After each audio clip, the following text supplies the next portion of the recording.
Iwan ko papaano na lang ang Amerika kung walang ibang taga-ibang bansa mag-alaga ng ating mga ano dito, yung mga nakakatakot ba kasi yung mga old folks nila dito, guys.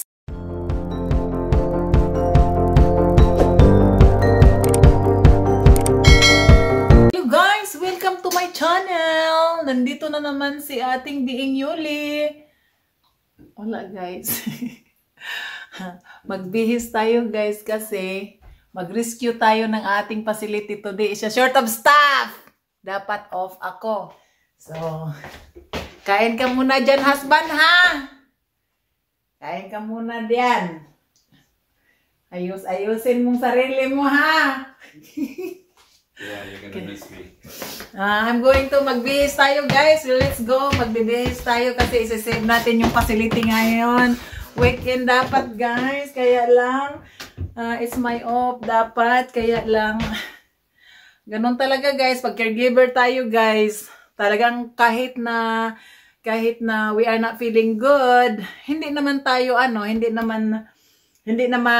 yung ano natin, may konting kararamdaman lang, pero pwede naman tayong tumulong sa trabaho. Kaya, halika na, magbihis muna tayo. Hindi na lang tayo mag-uniform, guys, kasi weekend naman. At saka sandali lang ako doon. Oh, sandali lang tayo, guys. So, tulong lang tayo sa lunch at saka dinner. Siguro mga 4 hours. Hirap talagang mamulubi ng mga workers dito, guys. Hirap mamulubi ng mga trabahador. Mahirap. Sana ay yung kumpanya na yan. Mag-ano ba? Kung ano lamang po, yung kung ang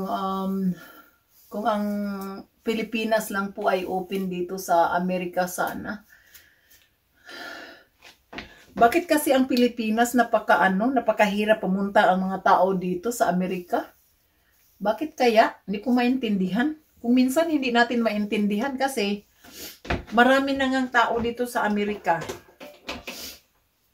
Kaya lang, kulang pa rin yung mga trabahador. Tayo sa mga doon sa Pilipinas, ang daming makagraduate ng mga college, walang mga mostly hindi nakakuha ng mga trabaho. Sana ay, at saka yung Pilipinas ang number 1 na education talaga ang number 1 na natin, ang priority natin sa buhay, no? Ang talaga, ang education talaga. Kung bakit parang kulang yung natin sa bansa natin. Walang trabaho, walang income. So magpapaaral tayo ng ating mga pamilya or ating anak dyan. Kaya nga, aral sa Pilipinas, mag-abroad na lang kasi wala namang trabaho sa Pilipinas. Wala. Pero dito, guys, dito sa Amerika, bakit kasi ang daming trabaho dito at saka yung mga tao, hindi sila yung mag-overtime na lang, sabihin pa, oh no, I'm not going to overtime. Ako nga nakapagtrabaho nga ako ng two full-time job. Yung mga iba ayaw mag-overtime, iwan ko ba sa inyo? Kaya kayo ay hindi sila magiging talaga, hindi kayo magiging advance sa buhay kasi paano ka maka-save or kasi naku, kulang-kulangin yung pera, hindi ka marunong mag-overtime.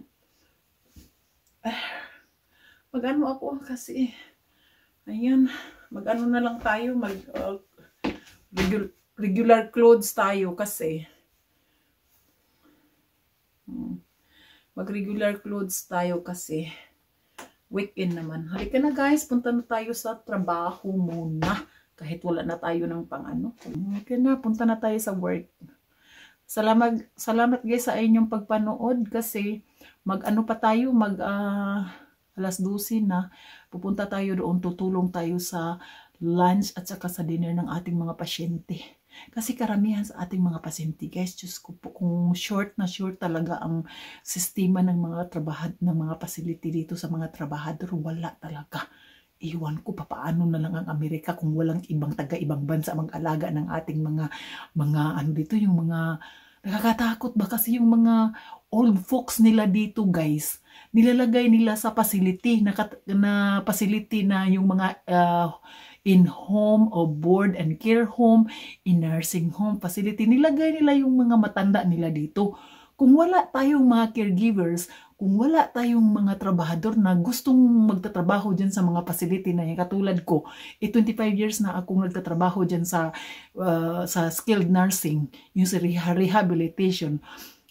Matagal ko na ako. Kung wala tayong mga heart para sa kanila, kung magtatrabaho lang tayo ng mga saan-saang mga establishment, mga coffee shop, or mga unsab ano pa diyan, sino na mag-alaga sa ating mga tao na tumatanda na dito sa Amerika? Hindi naman pagkatulad sa Pilipinas na pag ang mga matanda natin, inaalagaan natin sa pamilya. Dito, guys, iba. Yung mga matanda nila, guys, nilagay nila sa facility. Oo, tapos walang mga trabahador. Kulang ako, guys. Kulang talaga ako ng trabaho. Kung minsan kulang ako na 6, 10. Maraming kulo pa. Oo, talagang kulang ako. Short na short talaga ako, guys, sa trabaho. Sa mga workers, guys, promise. Iwan ko ba bakit kaya ang Pilipinas ay mahirap magpunta dito sa Amerika? Dapat open water na tayo. Dapat open gate na tayo dito sa Amerika. Sana naman ay matulungan man lang tayo ng atong mga kababayan na magpunta dito para ma-save ang Amerika po. Ang mga matanda po, kailangang alagaan po. Pag kami ay matanda dito, sino mag-alaga sa amin? Kami ay mga Pilipino, uuwi dyan sa Pilipinas kasi hindi kami pwedeng tumira dito sa Amerika pag matanda na kami, walang mag-alaga sa amin. Kaya ang dahilan, bakit tayong mga Pilipino uuwi sa Pilipinas? Diba? Yan lang po, guys, kasi malilit na tayo. Thank you. Thank you for watching my vlog, and I will see you guys next time. Don't forget to subscribe. This is Being Yuli. Thank you. Bye-bye.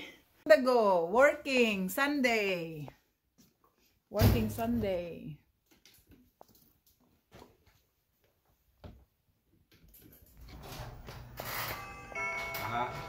Time to move to husband.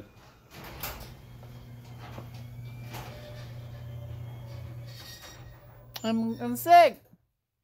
We're sick in the head. Sick tayo, guys, pero magtrabaho pa rin tayo, guys. Ano? Okay. Beautiful days today, beautiful sun.